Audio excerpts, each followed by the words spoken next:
ಇನ್ನು doctor G Parameshwar ಅವರ ಪರವಾಗಿ ಸಾಮಾಜಿಕ ಜಾಲತಾಣದಲ್ಲಿ ಅಭಿಯಾನ ಆರಂಭ ಆಗಿದೆ. ಡಿಕೆ ಶಿವಕುಮಾರ್ ಸಿಎಂ ಘೋಷಣೆ ಬೆನ್ನಲ್ಲೇ ಭರ್ಜರಿಯಾಗಿ ಕ್ಯಾಂಪೇನ್ ಆರಂಭವಾಗಿದೆ ಸೋಷಿಯಲ್ ಮೀಡಿಯಾದಲ್ಲಿ. ಡಾಕ್ಟರ್ ಜಿ ಪರಮೇಶ್ವರ್ ಅವರ ಪರವಾಗಿ ಸಾಮಾಜಿಕ ಜಾಲತಾಣದಲ್ಲಿ ಅಭಿಯಾನ ನಡೆದಿದೆ. ಪರಮೇಶ್ವರ್ಗೆ 3 ಬಾರಿ ಸಿಎಂ ಸ್ಥಾನ ಮಿಸ್ ಆಗಿದೆ.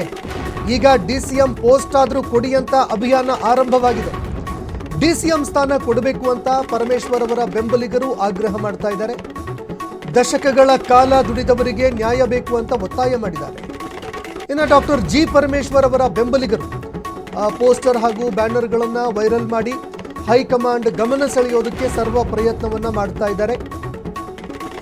ಇನ್ನು ನೋಡಿ, ಯಾವಾಗ ಸಿದ್ದರಾಮಯ್ಯನವರು ರಾಜೀನಾಮೆ ಕೊಡುವಂತಹ ವಿಚಾರ ಬಂತು, ಆ ಸಂದರ್ಭದಲ್ಲೂ ಕೂಡ ಪರಮೇಶ್ವರ್ ಅವರನ್ನ ಕರ್ಕೊಂಡು ದೆಹಲಿಗೆ ಹೋಗಿದ್ರು. ಅಂದ್ರೆ ದಲಿತ ಕಾರ್ಡನ್ನ ಪ್ಲೇ ಮಾಡೋದಕ್ಕೆ ಅವರು ಪ್ರಯತ್ನ ಕೂಡ ಮಾಡಿದ್ರು. ಕೊನೆಯ ಹಂತದಲ್ಲಿ ಪರಮೇಶ್ವರ್ ಅವರಿಗೆ ಸಿಎಂ ಪಟ್ಟವನ್ನೇ ಕೊಡಿಸೋದಕ್ಕೂ ಕೂಡ ಅವರು ಪ್ರಯತ್ನವನ್ನ ಮಾಡಿದ್ರು. ಆದರೆ ಮಿಸ್ ಆಯಿತು. ಡಿಕೆ ಶಿವಕುಮಾರ್ ಅವರಿಗೆ ಸ್ಥಾನ ಕೊಡೋದಕ್ಕೆ ಅಂತ ಮುಂದಾಯಿತು ಹೈಕಮಾಂಡು.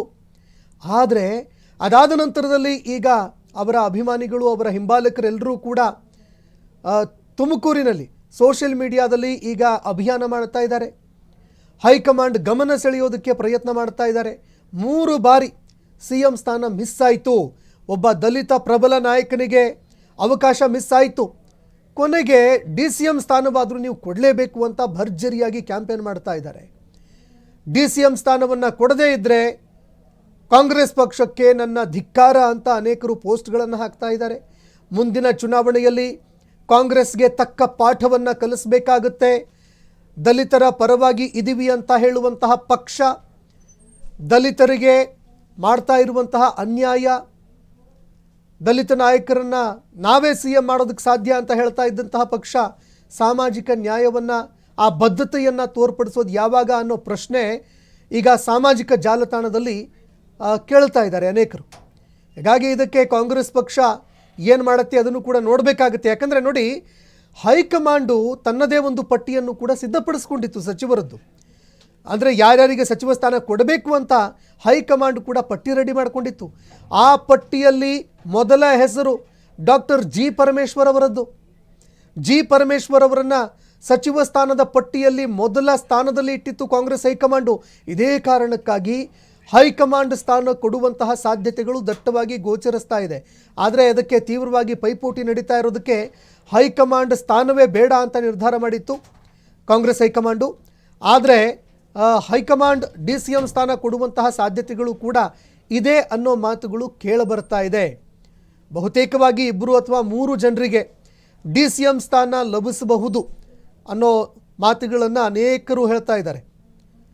ಹೀಗಾಗಿ ಕಾಂಗ್ರೆಸ್ ಹೈಕಮಾಂಡ್ ಈ ವಿಚಾರದಲ್ಲಿ ಯಾವ ನಡೆಯನ್ನು ಅನುಸರಿಸುತ್ತೆ ಅನ್ನುವಂಥದ್ದನ್ನು ನೋಡಬೇಕಾಗತ್ತೆ.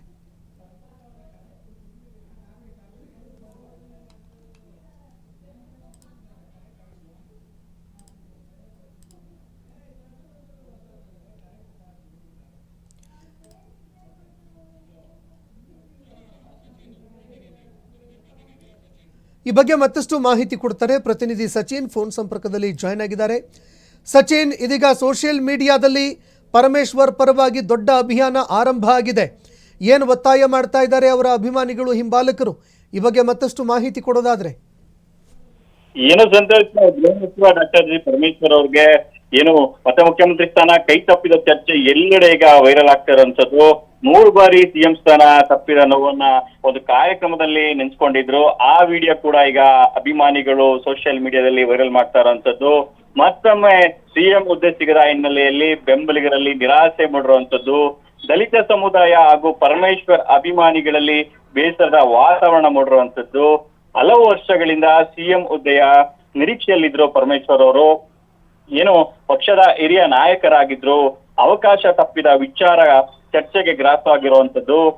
ಏನು ಕಾಂಗ್ರೆಸ್ ಪಕ್ಷದಲ್ಲಿ ದೀರ್ಘಕಾಲ ಸೇವನ ಸಲ್ಲಿಸಿದ್ರು, ಮಾಜಿ ಕೆಪಿಸಿಸಿ ಅಧ್ಯಕ್ಷರಾಗಿ ಪಕ್ಷವನ್ನ ಕೂಡ ಮುನ್ನಡೆಸಿದ್ರು, ರಾಜ್ಯ ಕಾಂಗ್ರೆಸ್ ಸಂಘಟನೆಯನ್ನ ಬಲಪಡಿಸುವ ಪ್ರಮುಖ ನಾಯಕರಲ್ಲಿ ಒಬ್ರು ಕೂಡ ಆಗಿದ್ರು. ಏನು ಉಪಮುಖ್ಯಮಂತ್ರಿ ಹುದ್ದೆಯನ್ನ ಯಶಸ್ವಿಯಾಗಿ ನಿರ್ವಹಿಸಿದ್ರು ಪರಮೇಶ್ವರ್ ಅವರು. ಆದ್ರೂ ಕೂಡ ಈ ಬಾರಿ ಕೂಡ ಮುಖ್ಯಮಂತ್ರಿ ಸ್ಥಾನ ತಪ್ಪಿರುವಂತದ್ದು ಅಭಿಮಾನಿಗಳಲ್ಲಿ ಆಕ್ರೋಶಕ್ಕೆ ಕಾರಣವಾಗಿರುವಂತದ್ದು. ಏನು ಪ್ರಸ್ತುತ ರಾಜ್ಯದ ಗೃಹ ಸಚಿವರಾಗಿ ಕಾರ್ಯನಿರ್ವಹಿಸ್ತಾ ಇದ್ರು.